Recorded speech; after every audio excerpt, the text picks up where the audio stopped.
This sitting is resumed. Prior to the suspension for lunch, this Honourable Chamber was in Standing Finance Committee debating the Appropriation Bill 2026. We continue debating the Appropriation Bill 2026.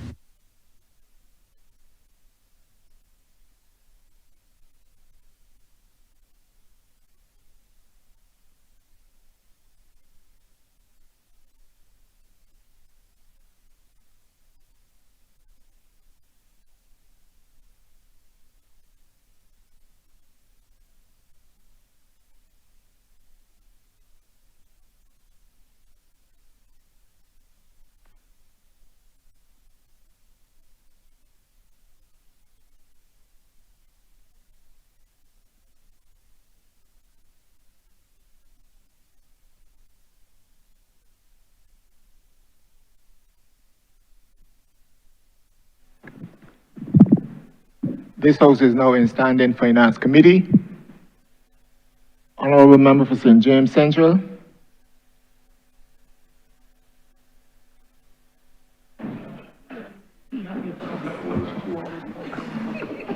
Thank you, Mr. Chairman. Mr. Chairman. Mr. Chairman, may I proceed, sir? You may proceed, Honourable Member. The chair has called you. You may proceed. I'm obliged. Disregard the asides. I'm not going to let the asides confuse me, sir. Mr. Chairman, thank you.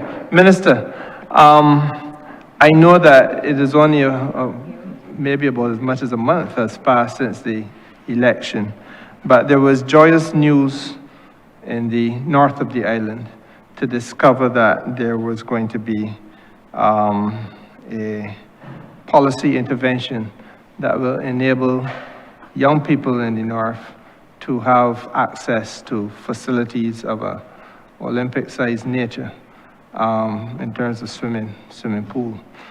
We know that the whole country has had to use the aquatic center facility. And as a parent myself, I've had to endure what others have had to, where you have children, maybe as many as 7 or 8 in one lane as they use the 25-meter stretch so as to get training. So obviously this is something about which we are overjoyed in the north. What I want to find out from you is whether your team has any idea as to, or can share with the House any of the plans in terms of location precisely and the likelihood of start time. Thank you for your question, Honourable Member. It is interesting that you would ask this question about swimming when only yesterday the Ministry of Health had reasons to close the aquatic center. And today I had to speak to the PS at the Ministry of Education seeking permission to use the facility at the old convent school for the purpose of having the national team that is participating in Carifta be able to practice. So having 2 new Olympic-sized swimming pools on island is something that is absolutely necessary. I know clubs may be disadvantaged a little bit over the next 3 weeks because the facilities will be used specifically for the national team to continue their preparation for Carifta at the Easter break. Trent was identified as the location in the north for that particular swimming pool. We now have to go and do the necessary site visits. The one in the in the east is at Bushy Park, adjacent the 400 track. But the one in St. James, we're now going to do the site visits to make sure that everything is okay in terms of putting it at that location. But it is really now quite critical that we have the additional pools in place for redundancy, just because of this situation that cropped up now where the Ministry of Health indicated that the pool at the Aquatic Center was not fit for purpose at this time and asked that it be closed with immediate effect. My follow-up question, thank you very much, Minister, and my follow-up question to you is if you can give us an idea as to how much that sport has, I use the word mushroomed, but how much it has grown in recent times.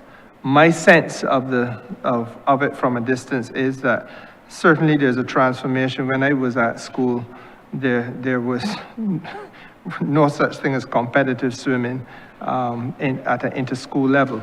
And I sense that the whole level of participation has grown tremendously.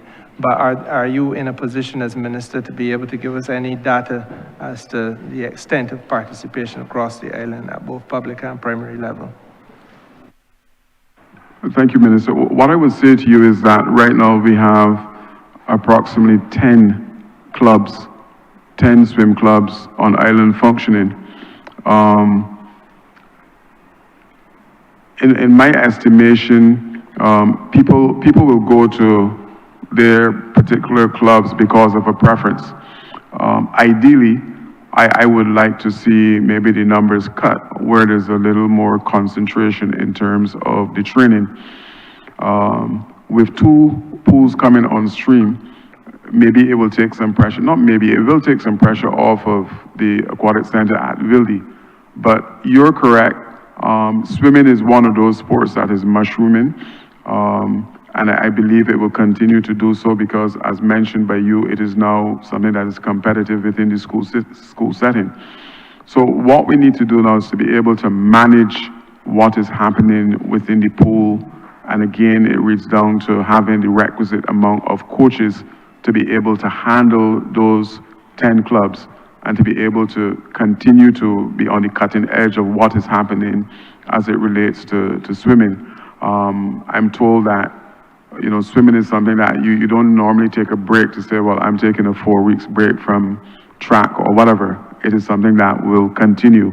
I will ask the director to indicate, because I know we had 1 or 2 coaches from Cuba, and the plans were in place to increase the number of coaches that we were sourcing from Cuba. So I will ask the director to speak to that in relation to what is being proposed for swimming. Thank you, Minister. Neil Merle, Director, National Sports Council. Thank you for the question, member from St. James Central. Indeed, swimming has mushroomed over the years, I would say over the last 15 years or so, to the extent that we have been asked to do, and we have been doing, a Learn to Swim program every summer, where we attract over 1,000 young people from within the Barbadian, 1,000 persons from within the Barbadian community. We've even gone to the extent where we've had a mature elderly swimming program, which happens twice a year and for 10 weeks, and it is oversubscribed. So swimming is certainly on the uptick in Barbados, and therefore additional swimming facilities are needed to be able to facilitate the growth in swimming over the years. Thank you. And the last follow-up really is a simple one. Let's just trying to understand the vision as you go forward, because the pattern of the evolution of the sport has often been that where you have the competitive swimming and you have the appropriate facilities, very often then annexed to that comes the desire to do the diving. And of course, nowadays there are derivatives of the aquatic sports, so that there are a number of other things that people are doing in the swimming pool as well. In fact, Barbados at one point was a place where we competed in water polo many years ago.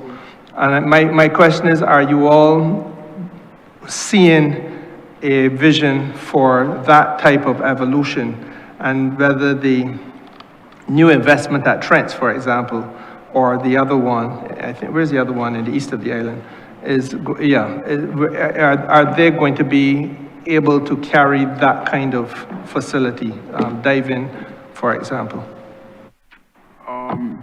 Definitely, yes.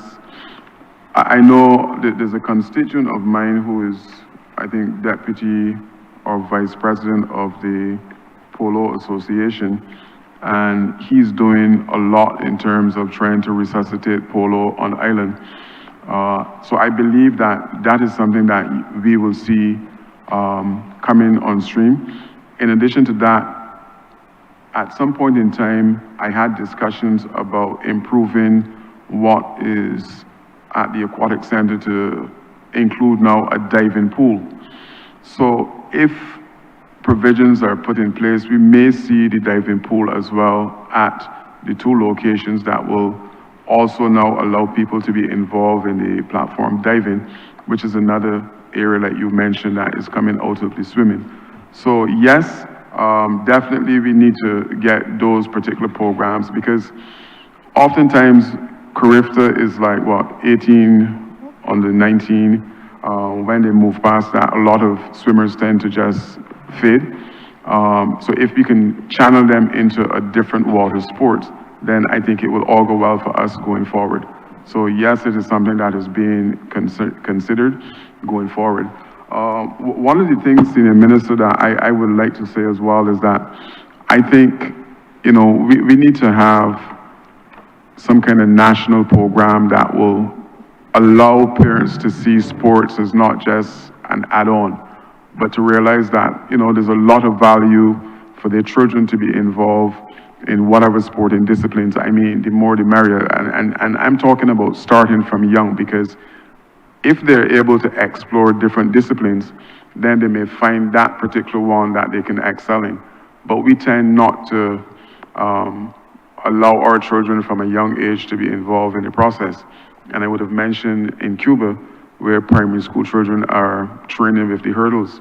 So it's maybe it's a cultural thing, but I think we need to move away from that and to get our youngsters involved in swimming and other activities from a very, very young age.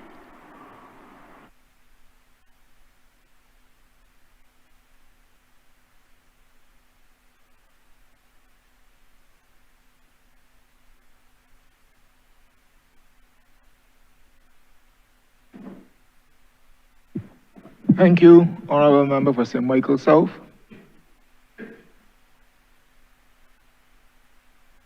Thank you, Chair. Thank you very much for your kindness. I appreciate you. Honourable Member, thank you for your presentation thus far in the estimates, and for the work you would have done in sports, community development, and youth. As Minister, you know, I think you have done a phenomenal job. I wouldn't use the questions that I have to talk about the Bayland, although I would want to thank you publicly for the lights that we were able to get on the field, even though I would do it a couple more because it's still a little dark in some areas. And also, I could also do with a regrading at that particular pasture, because, you know, it's not always kind to the footballers. But I would not talk about that. That's not my question. But if you choose to respond, I would be happy. My question, however, Chair, is in relation to road tennis. And I would have noted in Barbados, I actually put on a road tennis tournament, I think of some merit and distinction. But I would have noted in Barbados that the truth is road tennis is the one thing nobody gave to us. We created it. And I am keen to know, to what extent are we prepared to scale it up so that it moves beyond recreation, it moves beyond a community-based activity. I noted in the strategic goals for the ministry, it says to promote the advancement of road tennis internationally. So I really want to know what the plans are for road tennis. And to what extent are we going to be able to make road? We've been talking about it so long, about the capacity to make road tennis a big, large national thing and then a bigger international event. And so I'm keen to hear the plans for road tennis going forward. Chair, question 1. Thank you, Senior Minister. Let me start where you would have started. We are aware that at a number of the playing fields, we have some issues in relation to positioning the lights. And where there are some dark spots, we can go back and retrofit and maybe add. Maybe in some cases, it's just a need to adjust the lights on the playing field to get the maximum impact. In terms of the regrading of the field, I am sure that Mr. Matthias would be able to look at that and see how best that we can facilitate that for you. Road tennis is something that is growing. Maybe we don't toot our horn enough in relation to what we're doing with the road tennis. We have started the process of putting together, in a similar way to what I mentioned earlier about the community coaches, we have put together a grouping of coaches specifically to be able to deal with road tennis off island, because we have had a lot of hits from Africa and other areas in relation to having coaches come to move the process forward. We are probably, I would say, a month away from doing some other things with the road tennis in relation to the International Road Tennis Federation. We need to start it here. The truth is that we need about, I think, 50 or so countries to be involved in the process. But Dale Clark is at the ministry with specific responsibility for moving the process forward. And I'm gonna ask him now to address you in total in terms of what we're looking at as far as the road tennis is concerned, also the monetizing of it as well. Mr. Clark. Good afternoon. I'm Dale Clark, the road tennis czar. And it's a pleasure to be here so that I could share the plans that we have for road tennis, the developmental plans. We have approached it in 3 areas where we have the local development, regional development, and international development. One of the integral parts for this program to go forward is the certification of coaches. So I've had some recent meetings with Dr. Rudy Ali at the University of West Indies. So we are in conversations where we could put together that program where we could certify our coaches.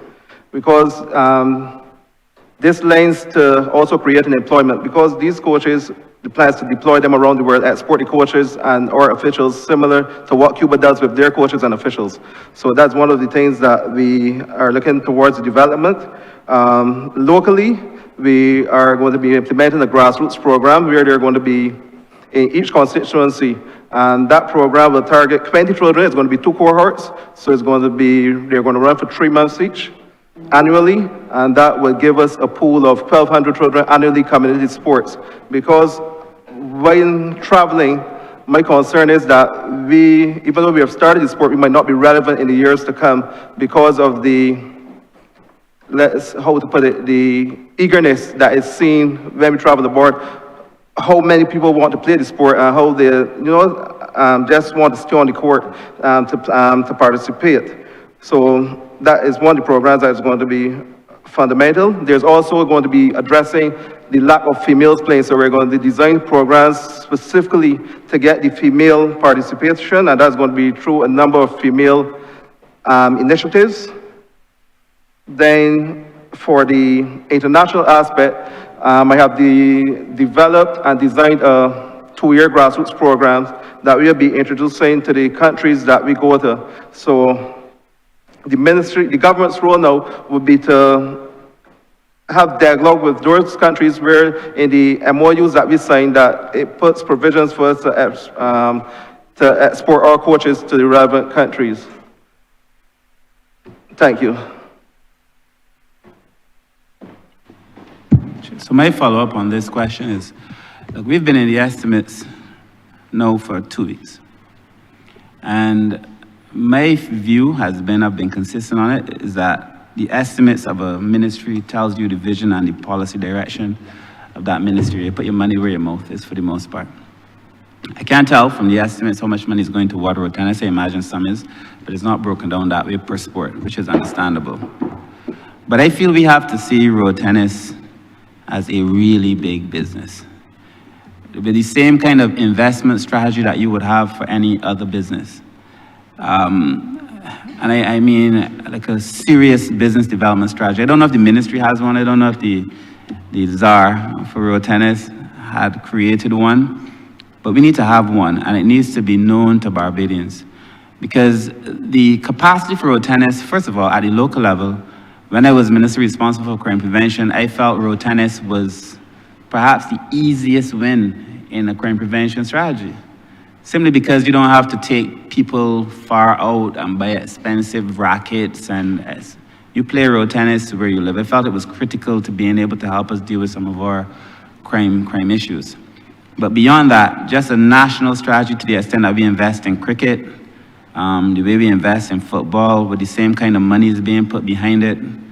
A written, documented, national development strategy for road tennis that speaks to the local level as well as the international level. And I'm just wondering if that is the direction, Minister, that the ministry is going to go, where we can see projections.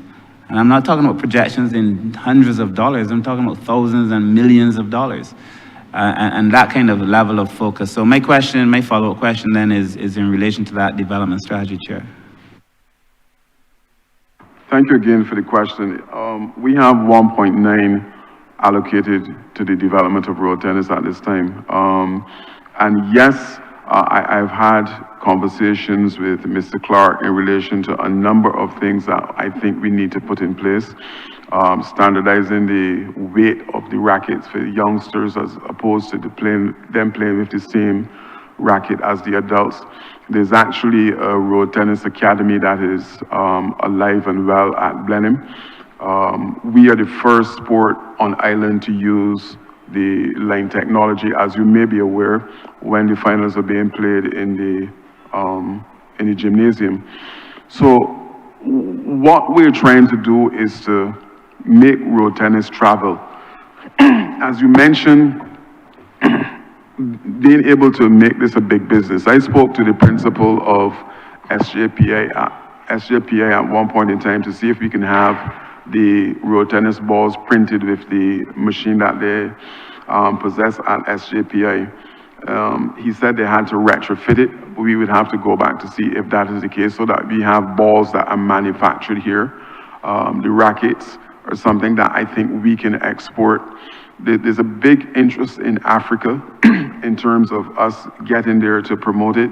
I know the sport would have taken off at a major level in Canada as well. So for what you're saying, the question that you're asking, yes, we are definitely looking to move road tennis to a level where maybe in a year or two, with the influx of different countries being involved, that we can get observer status as far as the Olympics is concerned, because it must go through that process before it is fully recognized. But it is our indigenous sport, and we are planning to do every single thing that is necessary to move it to that level. I'm not sure if I would have missed anything and Mr. Clark want to add to that, but we are looking to do the Caribbean first. One of the things that I'm asking for is, in addition to our annual finals, that we have an international flavor attached, where it is a case now where like the sports tourism can kick in. We can organize to have competitions in other countries, and as part of the first prize that they flown to Barbados to participate in that finals on the floor of the gymnasium.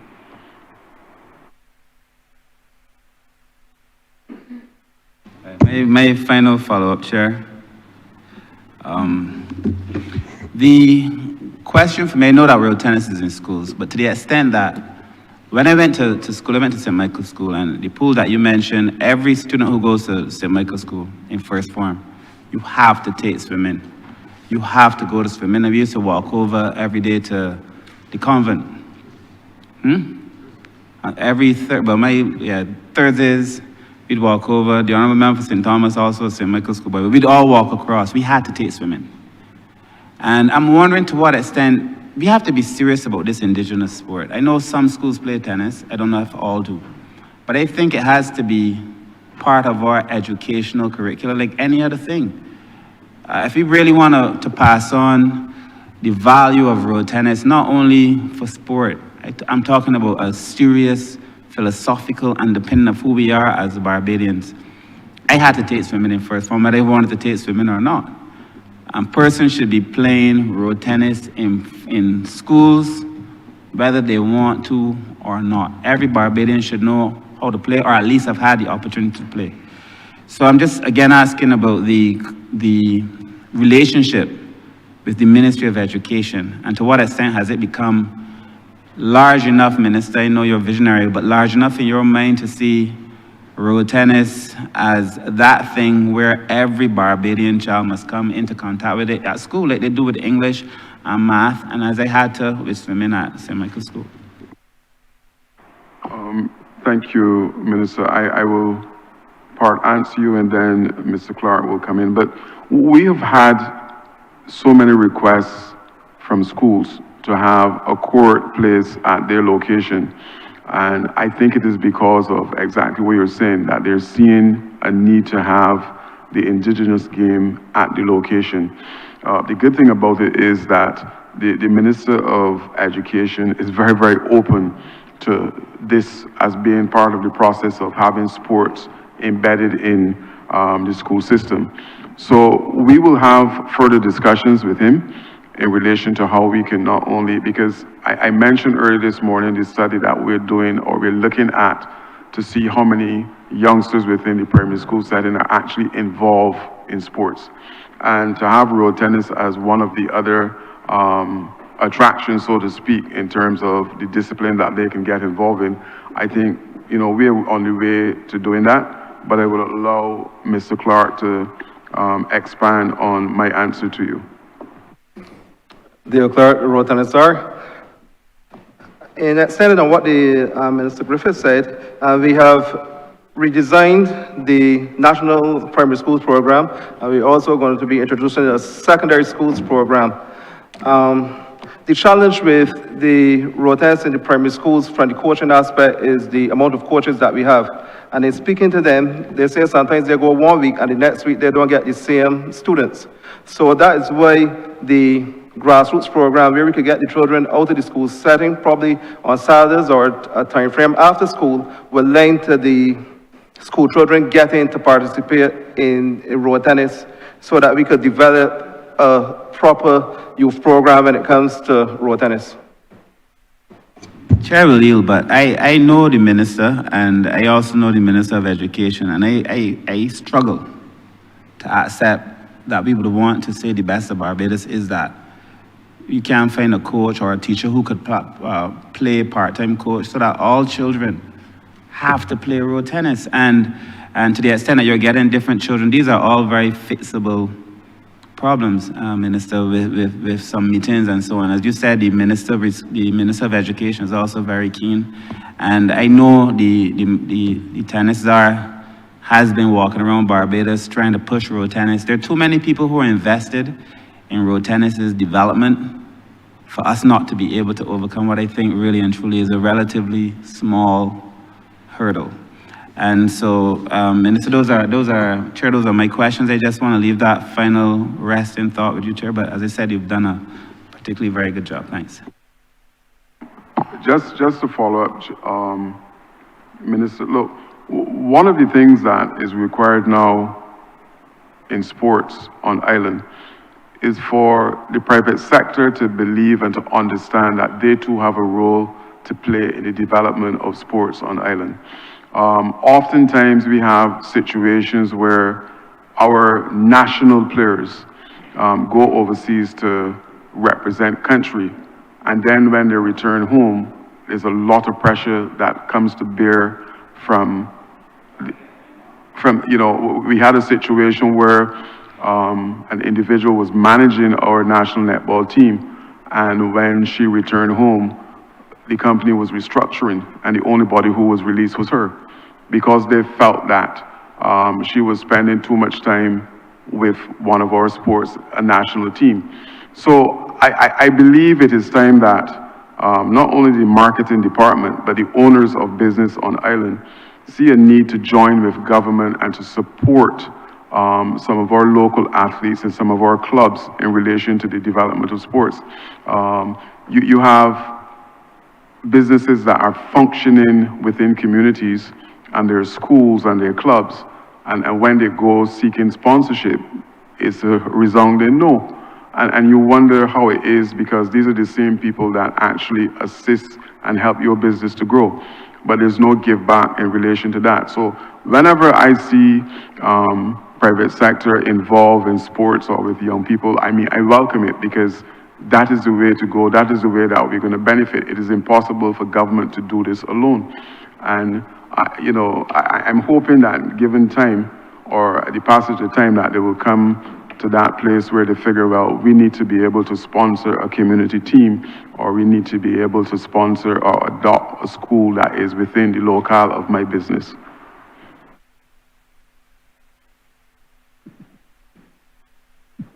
Thank you.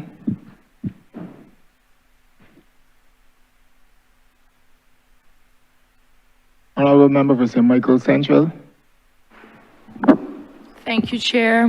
Good afternoon to the Minister and all the members of his ministry. Thank you for all the hard work you've been doing. Sports is essential in community development as well. Many young men especially get opportunities from sports. And as we know right now, we're going through a little bit of a crisis in terms of all the criminal activity that has been happening. So I'm sure that your ministry is very essential in playing a role to help curb that rise in crime.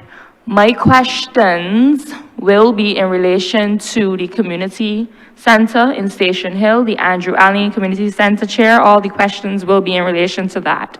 So the first question is, what plans does the ministry have for the Andrew Allen Community Center? I do see in the brief that there's scheduled to be $80,000 worth in repairs. So if you could just walk us through what that will look like so that my constituents can have something amazing to look forward to. Thank you for the question, Honourable Member. Yes, the center that you refer to, I am familiar with it. For a number of years, I had some battles at that location in basketball with the marshal sitting in the back of me, who is probably one of the best basketball coaches on island. But we need to be able to have these centers functioning not only for sports, but where there's no community center, then these locations can be pressed into use by community development for staging some of the courses that we offer at the community level. But I will allow Sports Council, Mr. Matthias, or the director to come back to you to further explain plans for your community, your center.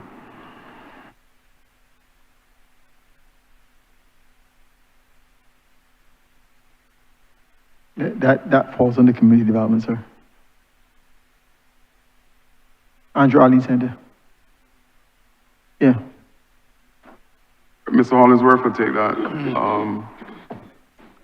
Thank you, Minister. John Hollingsworth, Chief Community Development Officer. The Andrew Allen Community Center is a very vibrant center in that specific area, St. Michael Central, I think it is, St. Michael Central. Yes, one of the last activities we would have had there was a nail technology course.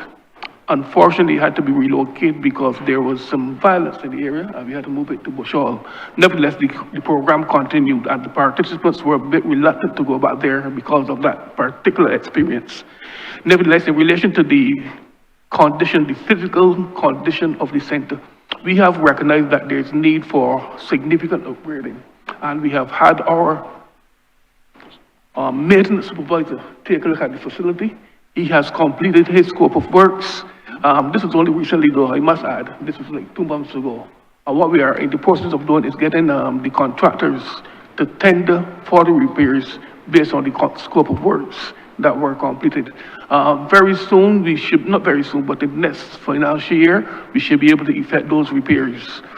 What my concern is, though, especially in light of the past incident that caused us to prematurely end a program, is the deteriorating condition of the environs of the particular facility.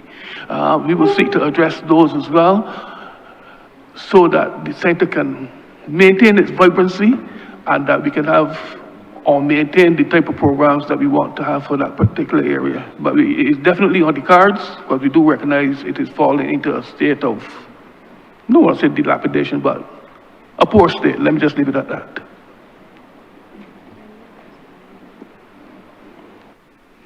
Thank you. So my follow-up to that would be, in your repairs, would you be willing, or do you have plans to include a wheelchair ramp so that those disabled persons can also have access to the facility? Installing wheelchair ramps or access to persons with disabilities will not only be exclusive to the Andrew Allen Center. We're looking to focus that on all the community centers across the island, all 37, where they do not currently exist. Because we do recognize that persons with disabilities should have the same rights and accessibility to societal infrastructure, societal programs, and we are seeking assiduously to integrate them not only into community-based programs, but into all aspects of social life in Barbados. Thank you. My next follow-up would be in relation to the same Andrew Allen, but we're now speaking of the pasture. As we know, recently, and I'll be very careful how I say this, some persons have been building on this space. So what plans does the ministry have to ensure that those persons don't further encroach and come further in, so as to limit the actual open space we have available to those persons, especially those young men who may want to play sports on that open pasture / playing field? The pasture is not actually under the management of the Community Development Department, but we have recognized that, and in the plan to refurbish the center, we plan to put systems in place to ensure that there's no further encroachment on the land. Because right now, based on what I have seen, vehicles drive across the pasture and they are damaging the field. So we plan to, in the reconstruction or in the refurbishment, to put systems in place, whether it be a barricade or something of that sort, to ensure that the encroachment on the playing area is no longer affects the functionality of the center. If I can add to that, Honourable Member, your predecessor was struggling with this issue for a long time as well, so it is not something that happened overnight. I remember when I was at the Ministry of Housing, it was an issue then. The most that we can do is to probably try to see if we can put some bollards at a particular location to ensure now that they don't drive onto the hard court or to utilize more of the facility, but it really is outside of our scope to stop them from building further on the land. And just for the records, that coach I mentioned is Adrian Craigbell, as you fully aware. Yes? Thank you. And then my final follow-up then would be in relation to the hard court, which you just mentioned, Minister. I believe the hard court needs some work. And then also, we do have lights, but I don't know if the lights are working because I have not seen them on for a very, very long time. So if you could just elaborate on that situation. Again, thank you. I am aware of the situation Mr. Craigbell would have mentioned to me, and I really am not sure why by now the matter was not addressed, but he would have mentioned to me the issues that they're having with some water problems on the hard court and a couple other issues at the location. But rest assured that the matter will be addressed in the shortest period of time to make sure that the Station Hill Cavaliers are able to utilize the facility to the fullest capacity. Thank you, Minister. I yield back to you, Chair.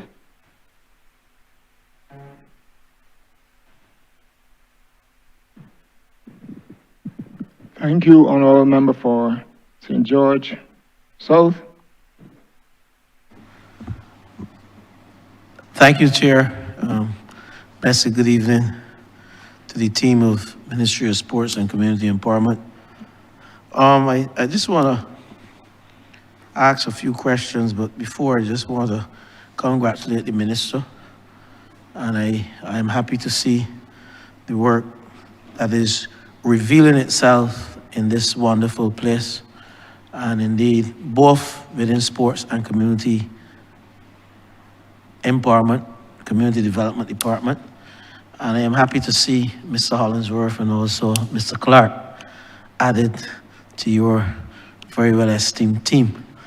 Now, I have a few questions for you related, and my colleague who has just left because she had to go to a meeting, Mr. Chair, has asked me to intervene on her behalf in a few matters that are related to St. George North, and he said I can't do it. Nonetheless, I will proceed. The Newbury facility. This is a facility that named after the world's draft champion. And the state of the facility is not a good representation of our world's draft champion. It's dilapidated. We have, many times I've spoken to my good friend, Mr. Morrill, and of course he has responded. He always does. He would always respond to me. The netball court, Newbury, was once, and I see your finance manager who's from that area as well. Newbury was once a beacon of netball in St. George.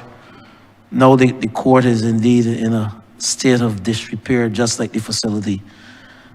Me as parliamentary representative, I'm ashamed at the state of that facility. And I know you have some funds in the estimates for the facility, but it's been too long, Mr. Minister, and I would like to know, give me some information, because the residents there listening. I was embarrassed to even walk that area a few weeks ago. And I don't want again to be embarrassed sometime in the future to walk that area, because I ain't going nowhere. Give me some information as to what will be done to that facility. Needs some paint, is always closed up. I'm embarrassed, sir, as the parliamentary representative. So are the people of Newbury. Thank you for your kind words, and thank you for the question. I too traverse that area every day, going and coming from work, and it is our intention as far as possible to make sure that every single facility under us is fit for purpose. I will ask the director of the National Sports Council to respond to you, and maybe Mr. Matthias if necessary. Thank you, Minister. Thank you, member, for the question. Neil Merle, Director, National Sports Council. A few years ago, indeed, we did some refurbishing work, painting work, and toilet facility work at Newbury. We are still to finalize work on the netball court itself. We have some monies provisioned for the upcoming financial year, which we will seek to undertake work there. So we have Newbury in hand, at least for the hard court and the multipurpose court. The pavilion, we did some painting a few years ago. We can always do some more painting coming up this financial year. Thank you. Sir, I no longer sit on the front bench. I have a little more leverage. My hands are free to say certain things. And I will openly, I don't want to embarrass the ministry. At the end of the day, I need something done to that facility at Newbury in a short time frame. We have lived with it for too long. It's been closed up. I heard you answer the painting. It's been closed up. They have a number of young people in that area. No type of activity in terms of community development in there because the facility, and I can't blame community development because the facility is always closed. And I am certain if community development knows that it is available, the young people will have somewhere to go and to indeed learn something. Just like Greens is open, Elton open. So please pay some attention to this facility. Honourable Member, one of the things that I want to say to you is that, again, it is a situation where, and this will come into play, I've asked community development to look at, again, giving some birth to community groups. Because you or I functioning at Newberry is not going to make that much of a difference if it is compared to a community group in the area that is taking responsibility for organizing training, for organizing sporting facilities at the same location. So the major push now is, especially where we have these facilities, to get a functioning community group in place that will be able to organize and to do things within the area.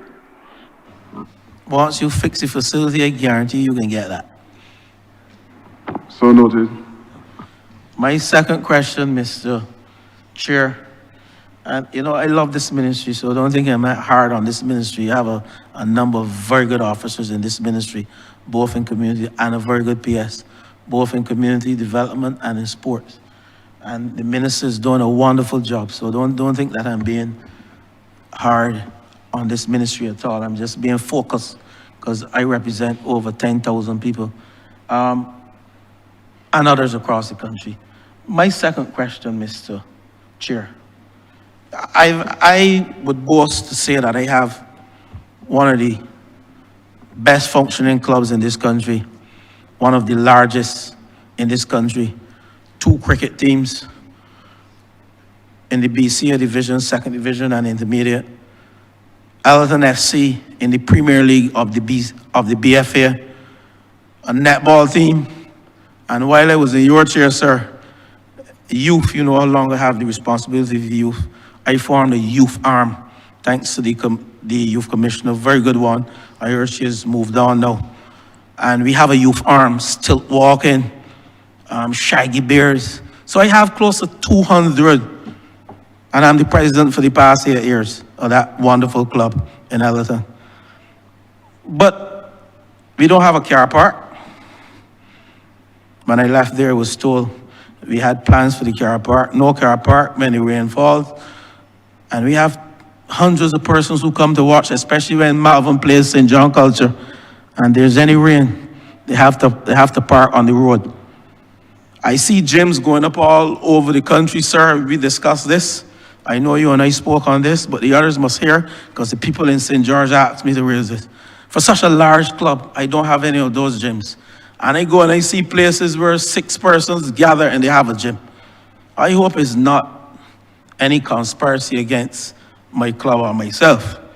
And I would love to see one of those outdoor gyms at the largest club, one of the largest clubs in rural Barbados. And while I'm at it, I must compliment community development for the work they're doing in Elton, because it is married. You have the community center, and then you have the sporting facility. But the sporting facility is where I focus my attention, because the community center was indeed fixed, and a lot of work is being done there thanks to the community development. But the cricketers and the footballers and the netballers, they're not happy. So I want to know how soon I can get a gym. You and I discussed this, yes? And also the car park, because I, just like St. John Culture, I'm a bigger club than St. John Culture, and we have very good cricket teams. But I extend beyond you, because I have a football team and a netball team. So over to you, Mr. Minister. One more. Honourable Member, what I would say to you is that over a period of time, as I mentioned earlier, every single constituency will be outfitted with one of those community gyms, because we understand that there's a need to have them within the communities. And in relation to the car park, I'm sure that Sports Council will look to see how best that we can factor funds to be allocated for the car park. But what I would say to you is that if there's a decision between the construction of a facility and building the car park, I'm going to go with the construction of the facility. But we will get to repairing the car park, because I think plans were put in place to do that.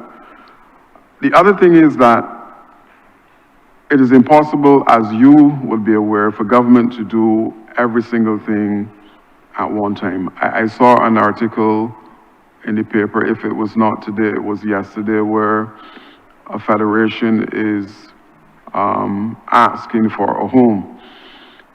What we're trying to do is to ensure that instead of building 62 or 60 facilities to house every single federation, wherever it is possible for us to do a multi-purpose facility, then we will do that. In a similar way to what is happening to the former netball stadium, that it will now become a facility for netball, volleyball, and basketball.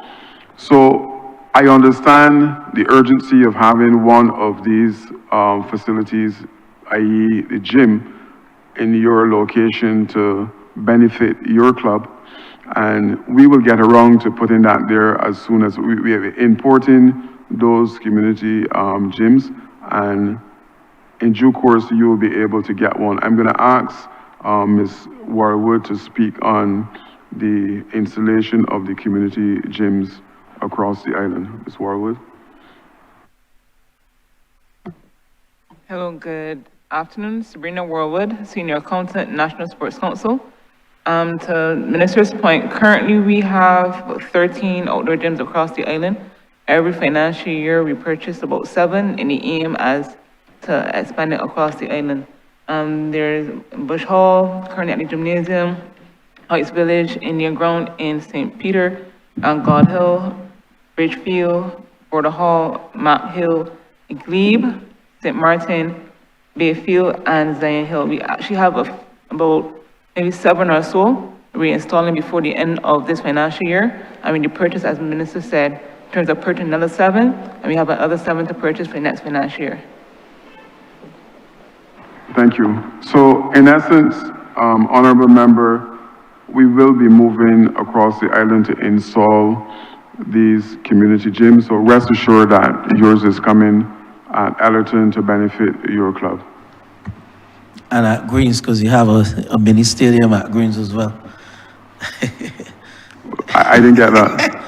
No, you said Ellerton, but I also said you have the mini stadium at Greens, and I'm sure with a mini stadium comes those type of equipment. So, but my final question though relates to the mini-stadia actually, because the concept, I know we created the concept some way back in 2022, 2023. And I know we looked around at bleachers and everything. But I want to know, because I'm still focusing in my area, because you're doing a wonderful job, so I have to be parochial to get certain things done in my area. You know, nationally, I think you're doing a wonderful job. But the whole aspect, I think it was the member for Christchurch West who brought to that place pictures of I heard the member for St. James North mention it, pictures of pavilions where we don't have to engage in too much expansive building construction, but we can utilize the containerized concept to build pavilions. I have in St. George South Boarded Hall, who's in BCL cricket, and I'm afraid to say it, but these guys have to urinate on the field and in the bush, and the Lord help them if they have to go and do a number, a different number. There's no facilities there, and they're playing BCL cricket every Saturday. So I want to know where we are with respect to the pavilions, that concept that we created ourselves in the other place that I used to be, and if we will have those installed this year, how many we will be looking to install across Barbados, and where are the locations? Because I am dying for one at Boarded Hall. They're playing cricket, and I know the young girls ain't gonna engage in anything because they don't have the facilities for them to utilize if they have an emergency doing a number 1 or 2 or otherwise. So over to you, sir. Thank you. I didn't get the location that you mentioned. Boarded Hall, but that's not the, Boarded Hall, that's the parochial aspect of the question. But in terms of the broad plans to roll out those community pavilions across the country? Yes, we have looked at the container solution because it is a lot more feasible than the bricks and mortar.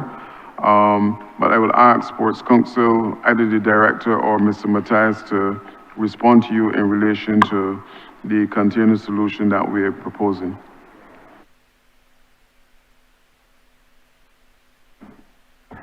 Good afternoon, Nicholas Matthias, National Sports Council. We're actually piloting that container layout with St. Matthias. And once we go through all the nuts and bolts and cross the T's, dot the I's using St. Matthias as our framework, we'll be able to give you a more in-depth understanding on how we'll roll it out across the country. So until we finalize or get to culmination or completion at St. Matthias, we will best be able to answer that question for you, sir. All right, thank you. And I just want someone sang a song, Don't Forget Me, and he was included. I singing this evening, Friday. Don't forget me, please include me. All right. While I'm there, and my final intervention relates to Sweetville Honourable member, you have one final. You just yes, thank you. Honourable member, you already gave your final. That Oh, was the sorry, last sorry, question I didn't know you that. That means I actually miscount then. But would you give me the latitude to? Not at this point in time, sir. Okay, sir, no problem. Again. Thank you. Thank you, Mr. Chairman.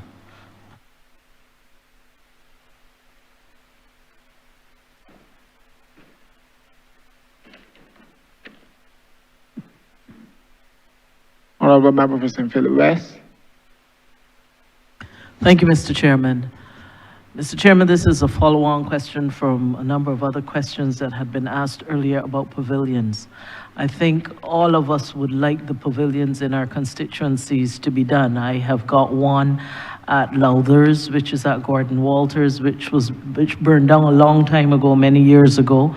And I also have one at St. Martin's, Harlington area, which already has a foundation there that has been rotten, really, and we haven't been able to get that. My question is, for those areas and those constituencies across Barbados, but mine I am most interested in, where the solution for a pavilion is not immediate, like we will not get it next month or next week, what are the interim temporary solutions that can be provided to ensure that there's adequate shelter, adequate coverage, adequate space for people to use the washrooms, etc., at those same facilities where that is required? So the question is about temporary interim facilities when we know those pavilions are pending. Thank you, Honourable Member. Now, you've thrown something new into the works in terms of temporary solutions, because we are focusing on remedying the particular problem by providing a pavilion at the locations. I don't know that we have looked at temporary solutions to facilitate what you're speaking of, but I guess what can happen is that my team and we can go back to the drawing boards to see what can be put in place. If you have solutions in terms of what we can do, then I'm open to that. But we have not looked at temporary solutions in relation to the pavilions. I'm not sure if Mr. Matthias or the director would have discussed something and they can share, but I know that we have not looked in a formal way at those particular solutions. And so Director, if you care to speak, or Mr. Matthias, as far as the temporary solutions for pavilions is concerned. Thank Mr. you, Chair, if I can just say before Mr. Merle answers, we have come up with the community from Waldron and from the community around St. Patrick's, we have come up with a solution, a possible solution, temporary solution until such time. So we'll be happy to have that discussion as well. We would love for you to share that with the ministry so that we can facilitate not only you, but other areas that we may be able to press these temporary solutions into being.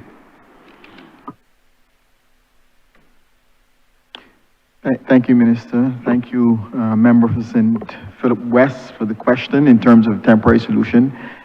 Quickly off the top of my head, I know Nicholas is more inclined than me, but quickly off the top of my head, I'm thinking that maybe the said retrofitted containers is something that we can look at. 1, 2, tentage, temporary tents, perhaps something that we can also look at.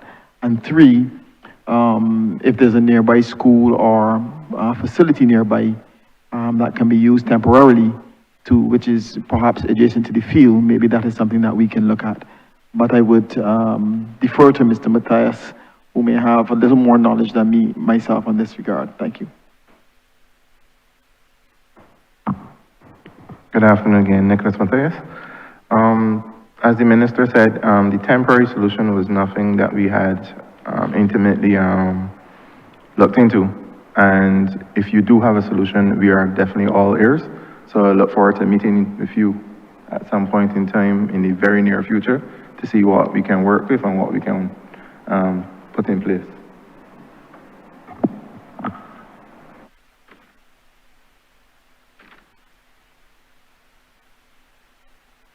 Mr. Chairman, I yield because my next question is not related to my first, so I yield.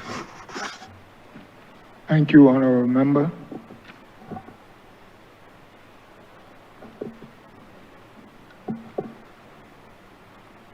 Honourable Member for Christchurch South. Thank you very much, Mr. Chair.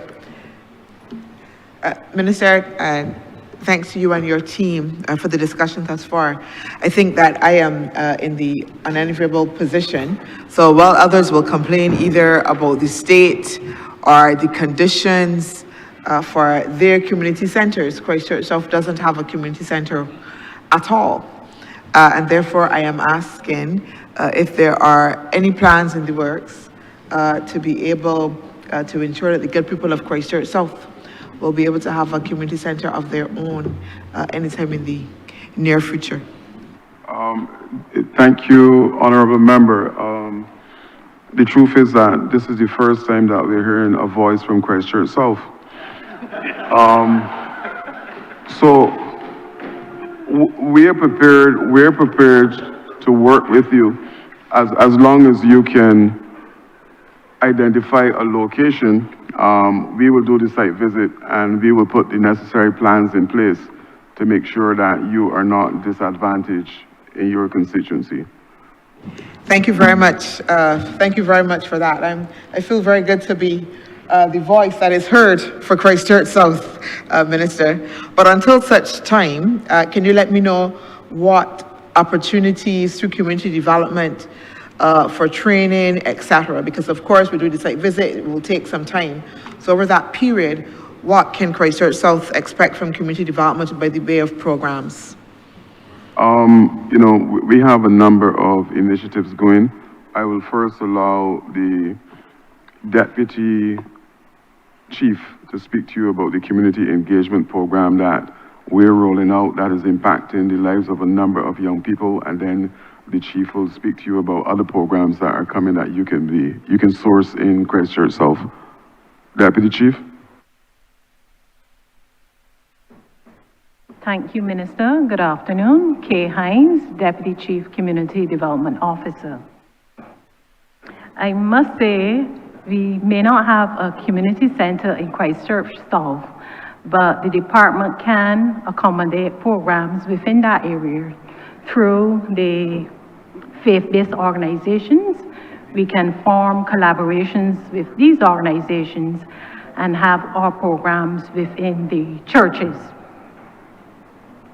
In regards to the community engagement and educational program, this was a program that was launched in 2024.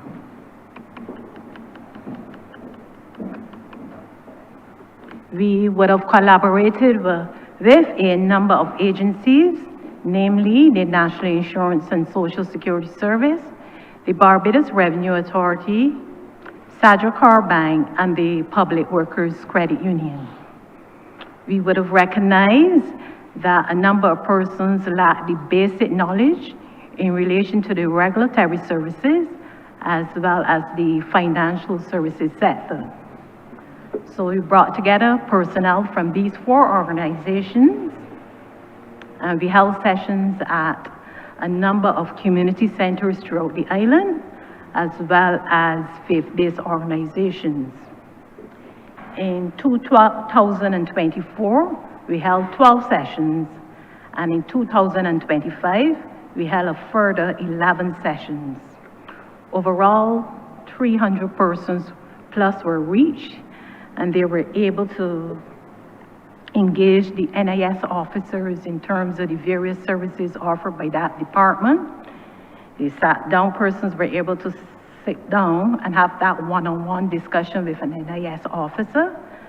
Similarly, they were also able to do the same with the Barbados Revenue Authority's officers, as well as the credit union and the banking officers. I must say persons were really pleased that the department brought this initiative to the actual communities. They didn't have to dress and get up and go to a community center, but within their own communities, they were able to come, sit down, and hear about the regulatory services as well as the financial services. And this financial year, we intend to continue the program throughout the island, as well as forming further collaborations with other government departments. Because I must say, some other government departments have indicated their interest in coming on board with the department. Thank you. Chief, you want to expand on some of the programs that we're doing? Yes, thank you, Minister.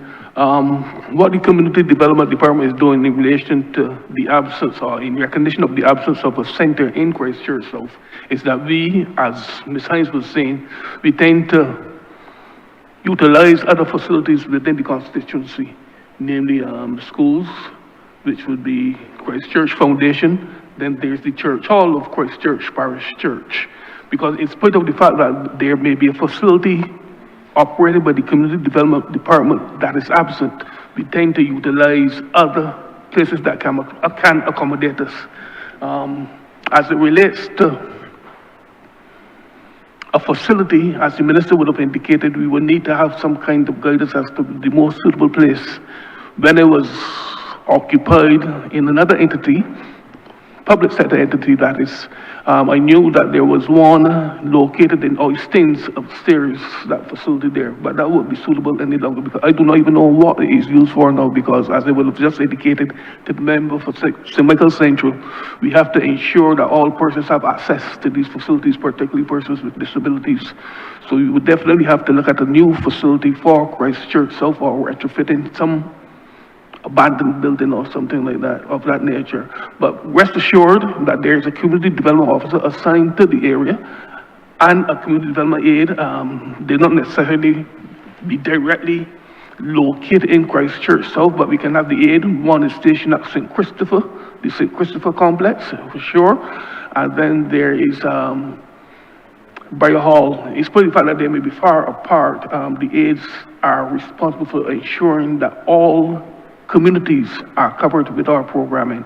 And having raised the issue here today, I will seek to ensure from the senior officer assigned to that area that programs are put in place to ensure that your constituents benefit from our community impact program where they can receive training, where they can receive information, and whatever else that the Community Development Department offers. Even in spite of that too, although the Community Development Department is restricted in terms of space, we do assist organizations from the constituency with their programs. Most recently, we would have had, I'm not sure Maxwell is your constituency, nevertheless, but it is not only the Community Development Department that stage programs. We have persons, organizations, NGOs, individuals who design programs that we facilitate by funding, by providing technical assistance. So all these are possible. Thank you, Minister, to you and your team for those responses. It leads me to the question then about how do you kind of market the activities that you are offering, because clearly from what I'm hearing, there are a number of things, but certainly, and again, I'm a new representative, but certainly been on the ground for a while, you know, and I'm not aware of these specific initiatives. How do you advertise, make people aware? I mean, I don't even know who the community development officer is for the area, so I don't know if that is something that I call, do they come? And where there is, I've not heard anybody say, well, you know, this is the community development officer for the area. Foundation is actually not in my constituency, but I'm just saying, how are we kind of making sure, and this is now even outside of my constituency, that people are kind of aware of the services that are being offered or that we can call on community development for? Thank you for the question. Two things. My PS would have mentioned earlier the new program that community development is running on television. In addition to that, it is no longer joined, but your youth commissioner, in addition to the community aid for your area, should be keeping you up to date in relation to those programs that are being offered. So I think, yes, we're gonna have to look at, my team and I will have to look at marketing in a different way to get the information out to everyone, but the youth commissioners and the community aides are the ones who are supposed to feed back information to you about some of the programs that are happening within your particular constituency so that you could be fully aware of what is on offer. In addition to what the minister shared, the Community Development Department has a website. And on that website, we list all the programs that we stage from time to time. And the programs that are staged by the Community Development Department are not exclusive to the particular areas. You can come from any part of the country. If you have an interest, say, in robotics, this is a program that we recently launched, robotics. The other popular programs are mixology, balloon artistry, nail artistry. You just have to go on the site and register for these programs. And what we have found is that there are significant amount of followers. I don't know the exact number of followers, but within short space of time, the more popular programs are oversubscribed, and we have to actually close it. And what we do in situations that is whole additional programs once those are completed, because the program lasts for about 12 weeks, 2 hours per day, at most 2 days per week. So persons are welcome once they go on the website, comdev.barbados.bb, they can register for these programs, and once they can get there, in spite of the fact that it may not be in their direct community, they can participate in these programs. Thank you for that. Minister, I just want to kind of just make a suggestion as well. So I understand that, of course, the community development would not necessarily perhaps, you know, want to directly work, say, with constituency officer, that we don't politicize the role, but I think that constituency offices can also be a good way to disseminate information, right? So whereas many people might not, if I tell the young fellas in my constituency to go up on a website to fill out a form, they might be more unlikely to do so, as opposed to if you send that information to me, even if it is written, I can get my team do a flyer or something like that, and they pick it up from the chat that I have, which has about approximately at least 240 something people thus far from within my constituency. And then we can then be able to help you disseminate that information on the ground as well, right? I think it would be useful to look at other means to be able to do so. Yeah, I take your suggestion, but it is something that is normally done. But in addition to that, the PAs can also source this information and share with every single MP. So it's not an issue. And I thank you for the suggestion. Thank you, Minister. Chair, I yield. Thank you, Honourable Member for St. Michael East. Thank you, Mr. Chairman. I am putting this question mainly on the behalf of the people of St. Michael's East, and more in particular, Licorice Village, Ivy Martinique, and Haggerall area. Blemins is the access, social access of those three specific communities, but there are others around there. I'm trying to ask for a more inclusive program, emerging from the earth, emerging from the people in the community itself. You have established an exercise unit to the northern side of Blemins, and you've also put some nets in place for cricketers.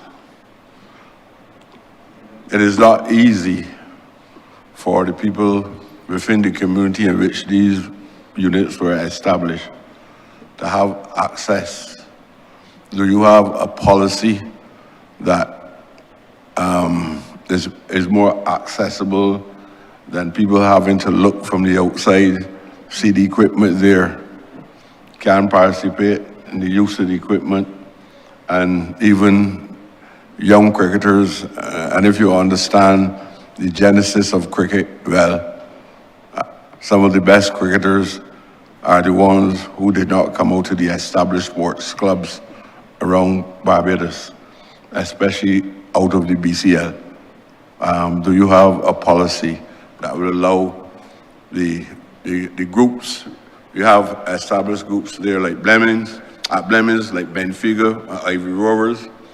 Ivy Rovers and Benfica produce national players, and sometimes both in cricket and in football, and sometimes they want the same freedoms that other people from outside have, using local facilities, and local people cannot participate.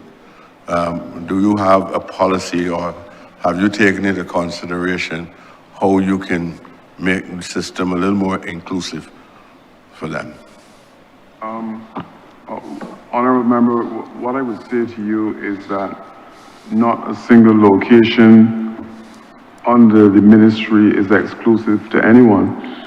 And all of the facilities that we are operating are free to any and everybody who want to use the facilities.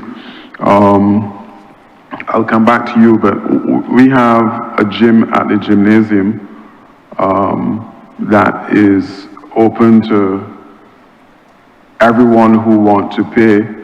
It is also free to national athletes.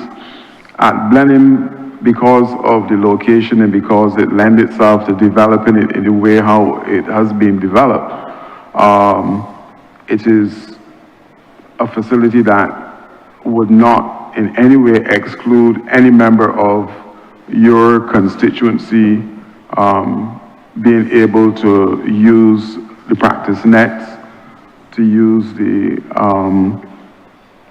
field, or to use the road tennis courts that are there for the academy. So I am not sure why members of your constituency would say to you that they're being excluded from utilizing the facilities at Blenheim. But as far as I know, it is an open policy. It is a government facility. It's not a personal club by any means or any stretch of the imagination. Okay. So I'm very glad that the world at large is part of my witness to the freedom which those sportsmen can have, and I hope that they heard very well. Haggerall. Before you go, Honourable Member, I think the Director wants to respond to you as well. Yeah, thank you, Minister. Yes, once it is scheduled, because of course we know that we have a number of teams, cricket teams across Barbados who use the facility, especially the cricket nets at Blenheim. And therefore, once you can write in and let us know, then anybody can then have access to that and the road tennis nets. And of course, we recognize the efforts, of course, of the Mylars Fund run that you have every year. I think it's about 13 years you've had it now, where the whole of the community is galvanized into using, running around the community. So yes, the persons from within the community can have access, but it has to be on a structured basis.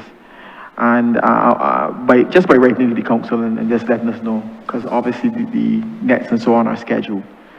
So that would not be a large issue. All right, and what I'm adding, if I can, Minister, responding to the member for St. George North before regarding Sheffield, indicated, of course, that the Sports Council maintains the grounds and we'll put lights in at Sheffield. And I just wanted to reiterate that the club, they own the pavilion and not the National Sports Council. So I just wanted to get that in there so I can respond to that. Thank you. Yeah. Probably this is a continuation of the first question. I'm glad that you recognize the impact of the 5K, 2 5Ks every year, and you've seen the growth in terms of the quality of the whole activity, on which I hope that we can get a little more help from you next time. Not that you don't, but a little more help. So I'm just talking about the qualitative development of the activities as well, apart just as much as I'm talking about the quantitative development in terms of national support and participants in the race itself. So I'll be coming to you. So that's not just there's not a question, there's a comment to enhance the answer that I was given. Now, community development or empowerment, I'm also concerned about the Hackett Hall Center, what is happening there. The residents and the community is complaining for limited activities in the area, and they're also asking that at least 1 or 2 groups be given the right to be in possession of the key. So that at any time during the day, any person who is being with the credibility that we consider to be appropriate, if they want to have any kind of activities, they can go there. But what is happening now is that every time that they want to hold an activity, the request is usually coming from my office to yours. So I believe that we're looking at creating some wholesome behavior in all of these areas. So it's not just about sports, it's about the social adhesive nature of what sports can do to a community. And I believe that if you check the records, the official records, you will recognize that I have had my fair share, along with other communities of the same kind that I'm talking about, Liquid Trilogy, Ivy Martini, and those areas. I believe that social activities can do a lot to help heal the social tensions that we are experiencing across the entire community. So I just want to make that suggestion to the minister and to the entire staff of the ministry. As mentioned before, Honourable Member, post today, every member will get information pertaining to the construct of the center management committees that will do exactly what you're asking for, and that is to be able to have access to the communities after staff move away at 4:30. And part of the onus is on you to identify persons to help function or to work on those center management committees that will then in a sense, own the community centers after hours from like 4:30 until 11:30 at night. So you will get information in relation to the center management committees. Thank you, Mr. Chairman. No more questions, no more comments.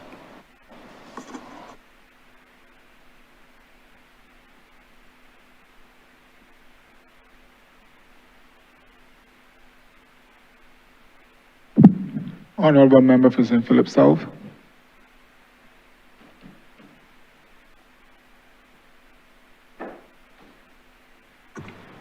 Thank you, Chair.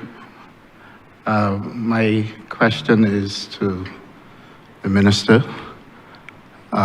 Minister, first of all, let me start by thanking you for the support you gave my constituents at Victoria Club with the erection of the floodlights.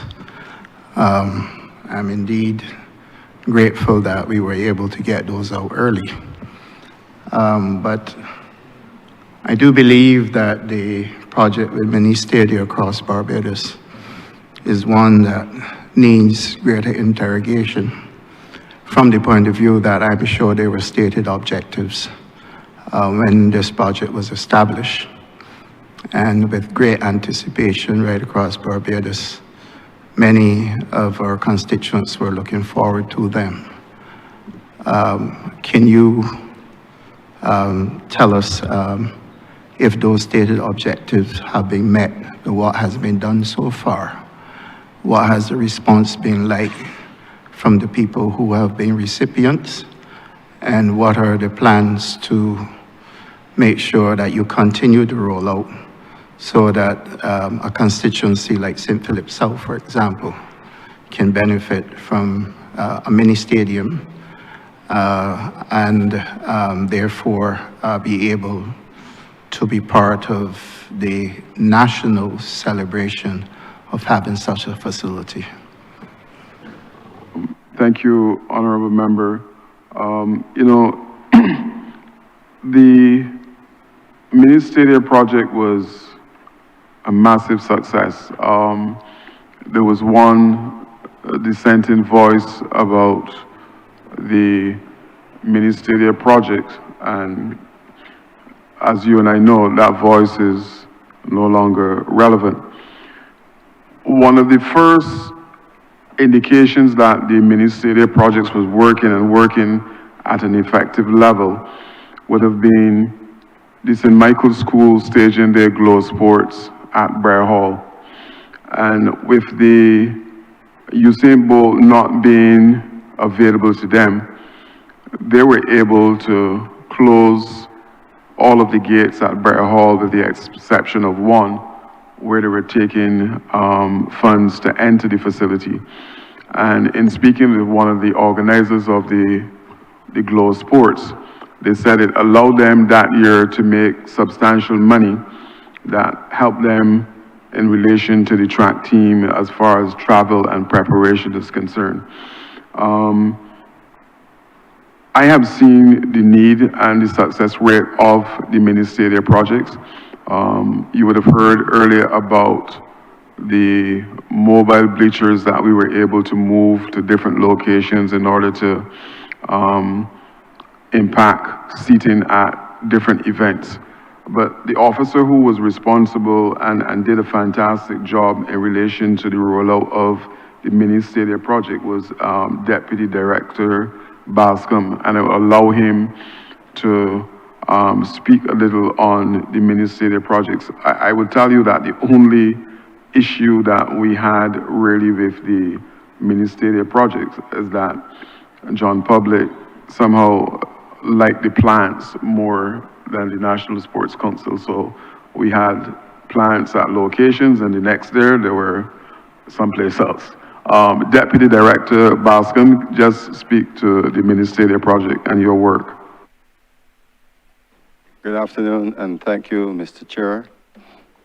As far as the Mini-stadia is concerned, I'm Mr. Bascom, Deputy Director, National Sports Council. As far as the Mini-stadia is concerned, now that we have received the permanent bleachers, I can say that it is nearing completion. The slabs are already in place for those 17 permanent bleachers. We have said earlier that we have the temporary, the mobile ones that we move around. So we are in a position where if the needs be, we can move around those bleachers. Like the minister just said, we are still to conduct some planting at some of these facilities because a number of the plants were either stolen or they were eaten by stray animals. So we were justified in closing the big gates because the animals were going in there and making a mess of the plants.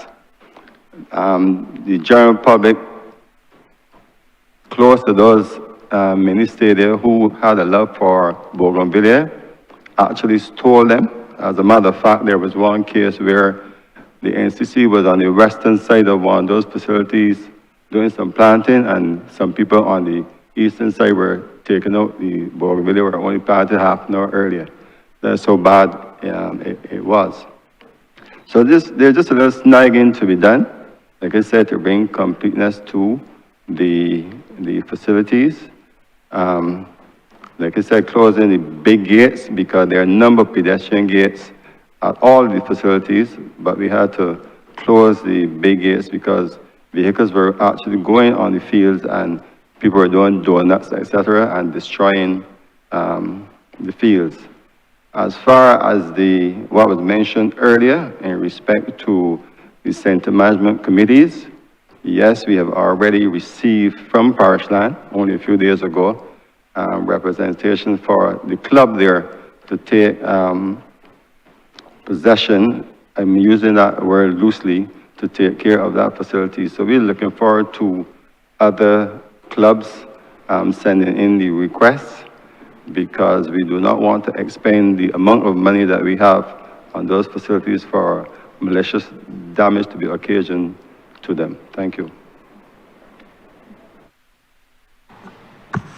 Chair, my follow-up question will be that I'm happy to note that you do have collapsible or mobile facilities that can be moved around the country. So I state for the record, you need not put one in St. Philip itself because we can always rely on you to move one there if needed.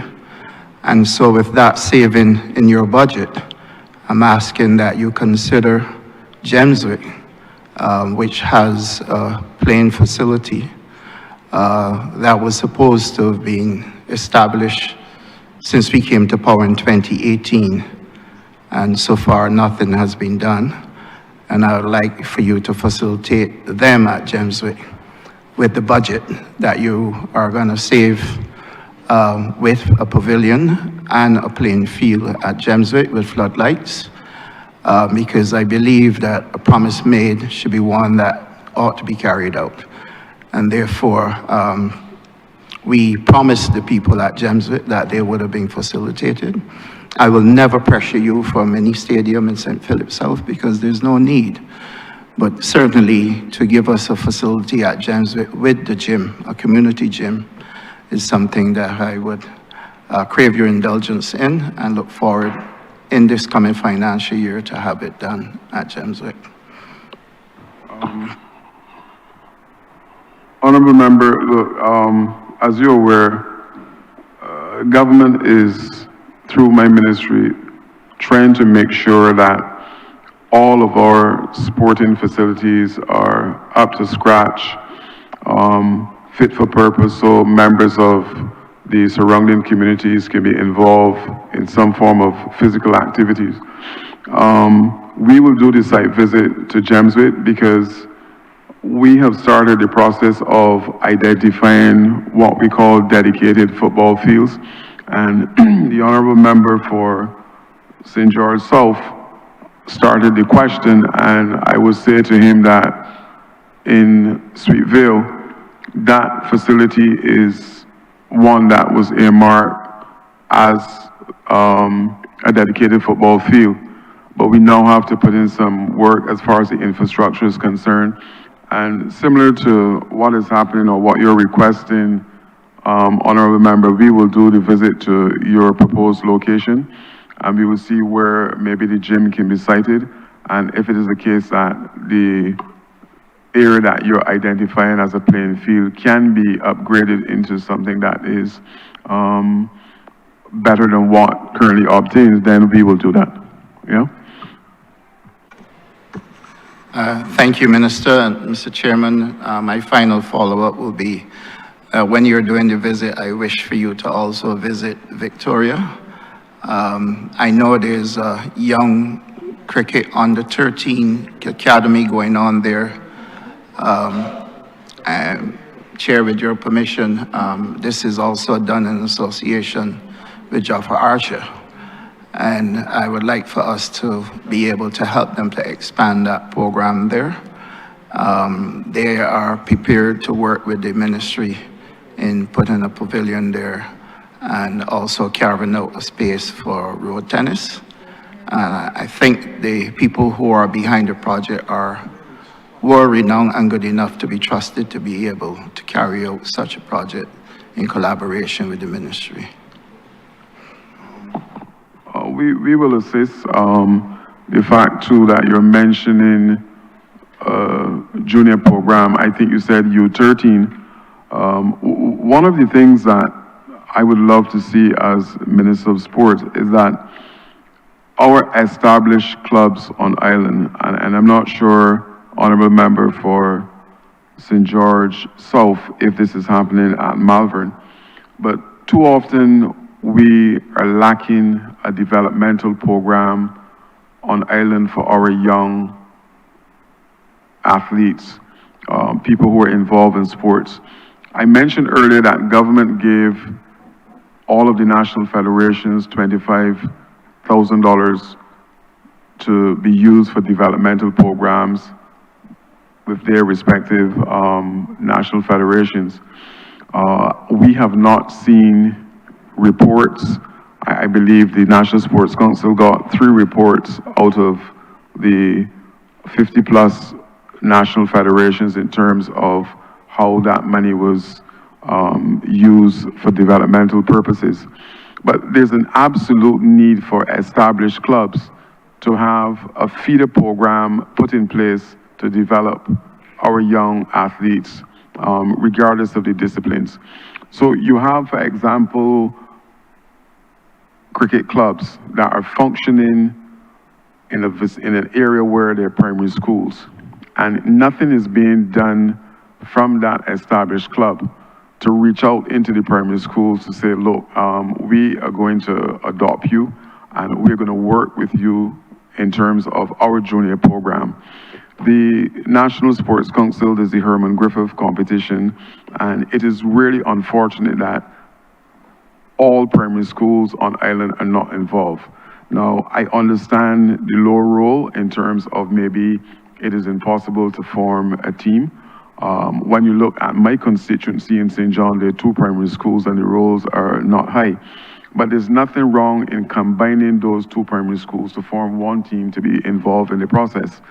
And I think maybe at some point in time, as a government, as the National Sports Council, we're going to have to start making decisions that if it is the case, you're going to source subventions from government in order to run your clubs, that we mandate at some point in time that there must be a junior program attached to these established clubs to ensure that we can have some of our young men and females involved in some structured activities as a result of the clubs believing that it is important for them to give back through the junior programs.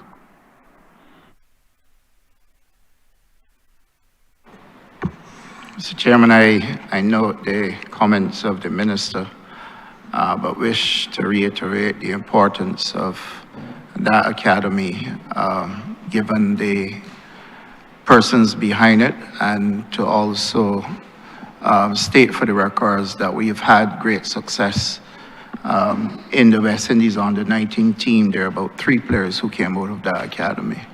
So there is a lot that can be done to help facilitate young players across all of St. Philip. And I would want for us to make this a project that the ministry itself can take credit for. we will have the meeting, and however we can assist, rest assured that we will do that to impact these youngsters as well. Thank you, Chair. Thank you, Honourable Member.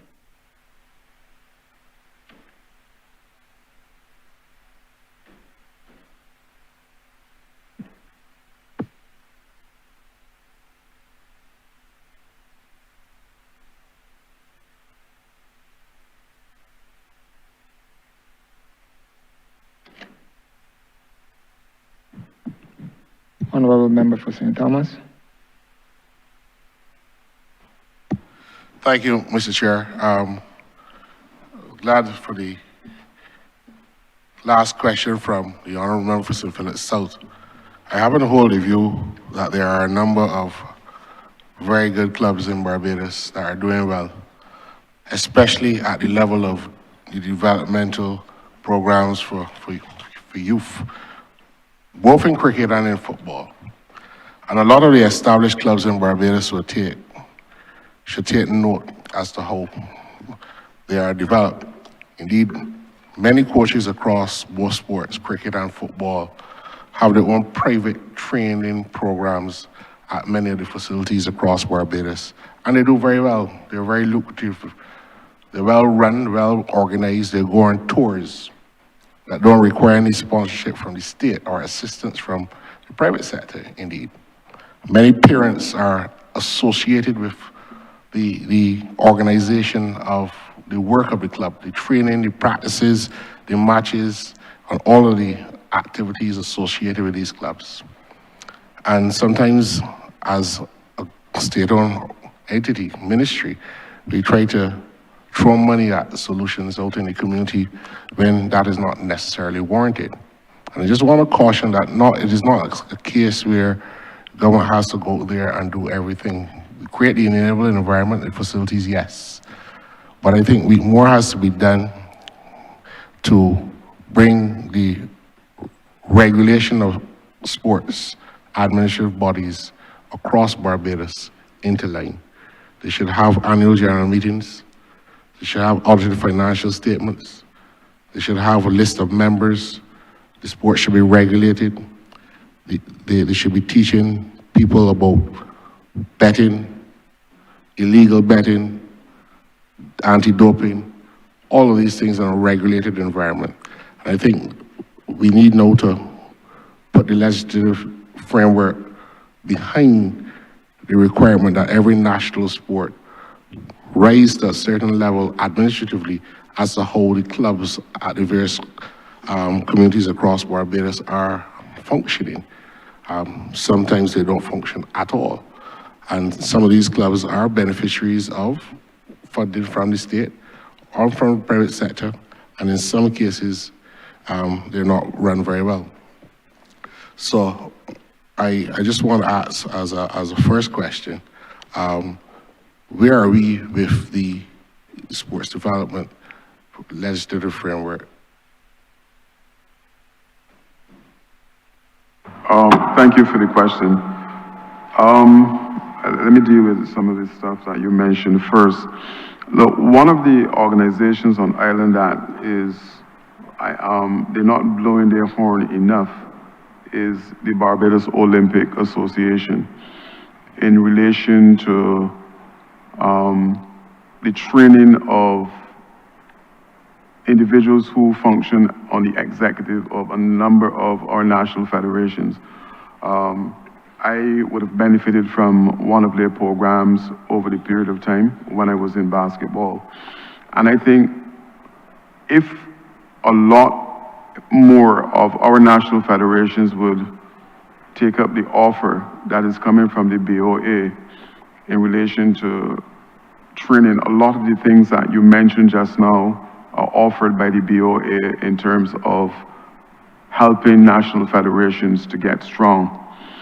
And I think, again, I think sometimes that it should be mandatory for the BOA and us to say to some of the federations, you need to be able to send some of your executives to participate in some of these courses because it can only redound to the benefit of how you run your national federation. Sports would have reached a stage now where it can't just be a friendly thing, that I know everybody in this room and I'm up for election, so all of you sign up and come and vote for me and figure that that is the way how to run a federation. I think we have to realize that we have gone past that. In relation to your question, in relation to the legislation, I'm going to pass that to Mr. Rowe, who is the Sports Development Officer, to address your particular question.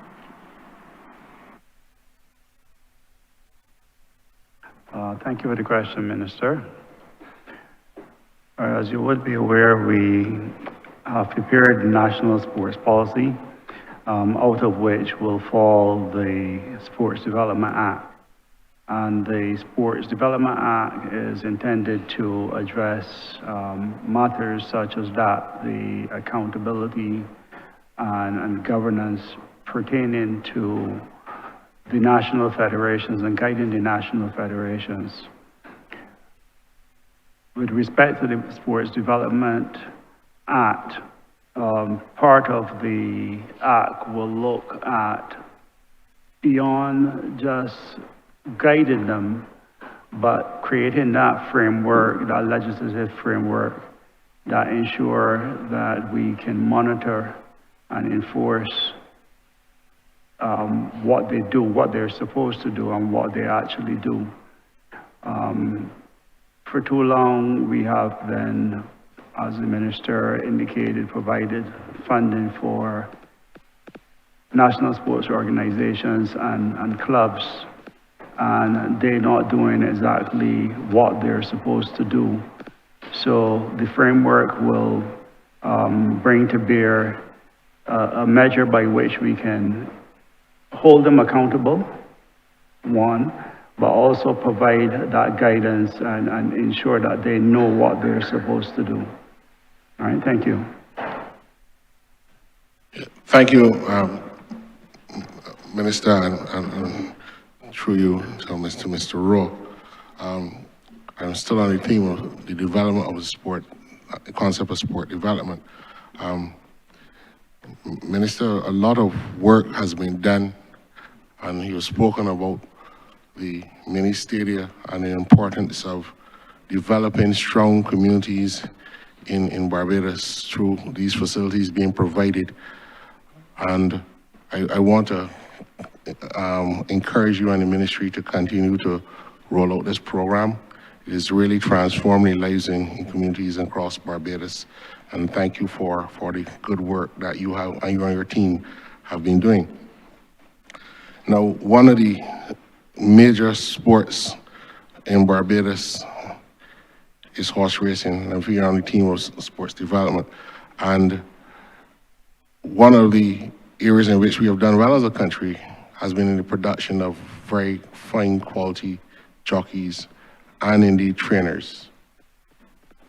I happen to know that there is a stable in Melrose St. Thomas that recently produced a Gold Cup winner. And indeed, the rider of that horse, great Barbadian jockey, spent some time in Melrose riding in the early stages. We have to do better to facilitate the development of more jockeys. We have the talent, we have the name, brand, and recognition, and we have the record of producing quality jockeys. So where are we in relation to developing the framework at a more institutional level for a jockey school or to promote horse racing in Barbados? I have somewhere in mind that if you needed land, that we can facilitate the kind of amateur activities in Melrose, but we can speak about that later. But I want to hear your question, the answer first. Thanks, Minister. Thank you, Honourable Member. It is unfortunate that you would have waited almost a week after to share information about the Gold Cup winner, but that is okay. We had plans in place And at some point in time, I'm hoping that we can revisit that. But plans were in place to do exactly what you're asking for, to develop a riding school in Barbados. We met with the Turf Club in relation to how we would traverse rolling out that particular plan. It was stalled for some reasons that I prefer not to share here, but it is something that I'm hoping that at some point in time in the future we can go back to, because I think it would be not only beneficial to us here, but you and I know that we have been exporting a lot of jockeys, not only in the region, but at the international level, and they've been doing well. So it is something that we started to look at. We had to shelve it, but hopefully at some point in time we can get back to it, because it is not only the jockeys, but from those initial discussions, I realized that there's a whole industry around the horse racing that can benefit a lot of youngsters on island. I was really surprised to learn that I think there's a young female who's still in school that was riding on Gold Cup there. She also from Melrose. She's also from Melrose. You have a lot of secrets in Melrose. But yeah, I think that it is going to open another avenue for some of our youngsters to be involved in sports in a totally different area. So I take your comments, and I will be paying some attention to see how we can get back on stream as far as the development of that particular horse racing academy, so to speak.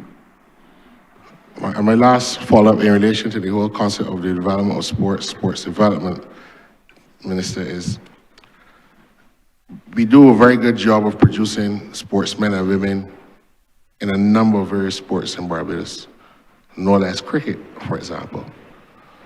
But at a certain level, we must accept for us to penetrate into the professional market and compete at international World Cups, Olympics, and various games and championships, that the level of sport development professionals and players, support professionals in Barbados is not where it needs to be. I'm talking about the coaches, the trainers, the physios, etc. There's no time, in my view, for a specialist attention to be given to the development of a facility at the institutional level, a school for sportsmen and women, a specialist school in Barbados.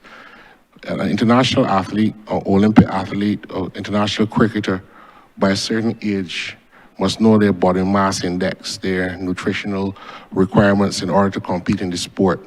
They must know how fast to run, how high to jump at certain levels. They know certain things. They know what to do, how to treat their body.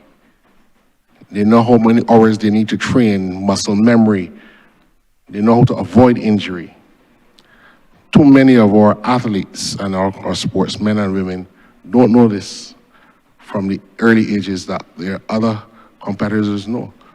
When to take timeouts based on your records, your injury profile. I mean, if you were to ask any cricket coach in Barbados how many left-arm spinners or fast bowlers there are in the system, you should be able to pull up on any device and say, we know X have been injured, these are the trajectory of the injuries and the recovery periods.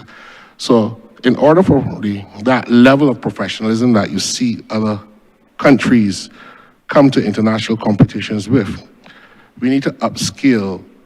So we don't have a high performance center in any sports.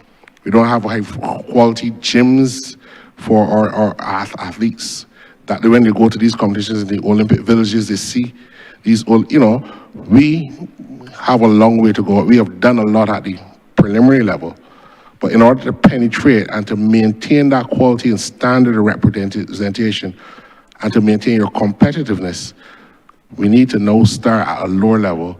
We need a specialist school for sports at the primary and secondary levels, because you're not going to get that essentially through the system that we have. We need to fast track these athletes. In other countries, they take them away from their schools and communities, and they only go back home to their parents on weekends, on selected weekends, once or twice a month. But they're in active training from ages as early as 9 and 10.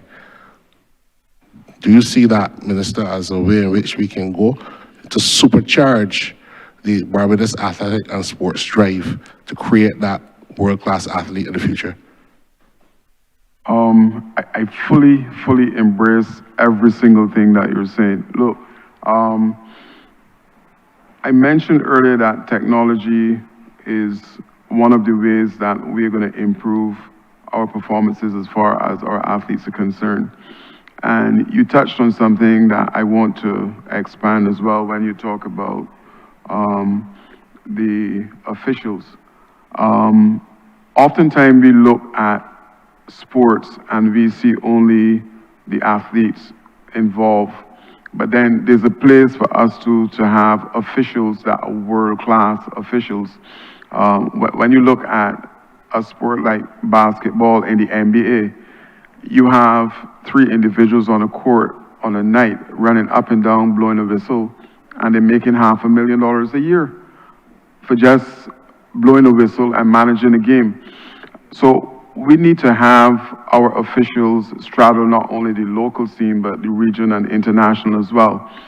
But back to what you're saying in terms of the High Performance Center, we have had a sit down with Dr. Allen from the university in relation to how best we can look to see, and we need to revisit the discussions, how best we can look now to have that High Performance Center put in place to do exactly what you're saying as far as developing our athletes.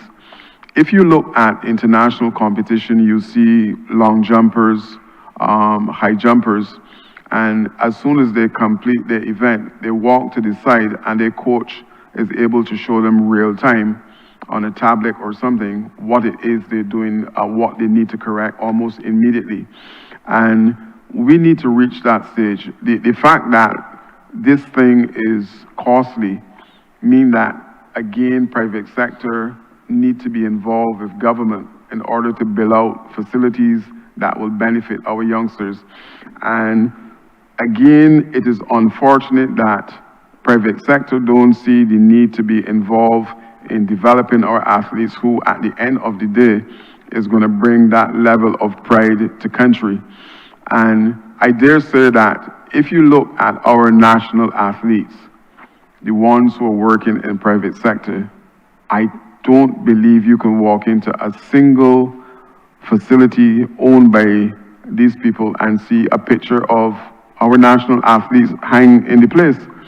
So, we need to pivot away from the old mindset that sports is just something that is done for recreational purposes, and to invest a little more. I would have mentioned not only here, but before that, government over the last financial year and now would have spent close to $50 million in terms of developing our infrastructure.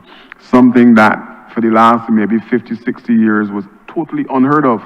The fact that government is now doing what we're doing, I think is a clear indication that there's a need now for the private sector on this island to match government in terms of building out the infrastructure, and in this case, the High Performance Center that you're talking about, that will then help our athletes to hit podium time after time as they compete on the world stage. Thank you, Minister, for that commitment. And I know you and I are ad idem on this, and I hope that we can, in the future, really build out these facilities so that we can get our athletes and sportsmen and women to the next stage. Mr. Chairman, I yield back my time to you. Thank you, Honourable Leader of Government Business. Thank you, Mr. Chairman. I beg to move that you do now report progress to His Honour the Speaker and beg leave to sit again. The question is that I do now report progress to His Honour the Speaker and beg for leave to sit again. All honourable members in favour, say aye. Honourable members against, say no. Methinks the ayes have it.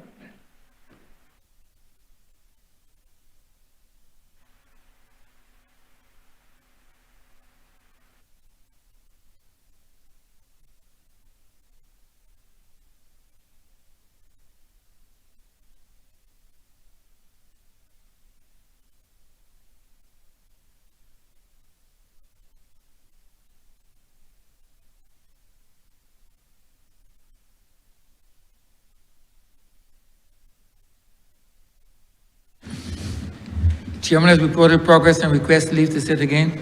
Honourable Leader, Government Business. Thank you, Mr. Speaker. I beg to move the suspension of the House until 10 minutes to 5. The question is that this Honourable Chamber be suspended until 10 minutes to 5. All those honourable members in favour, please say aye. Those against, please say no. Me think the ayes have it. This Honourable Chamber stands suspended until 10 minutes to 5.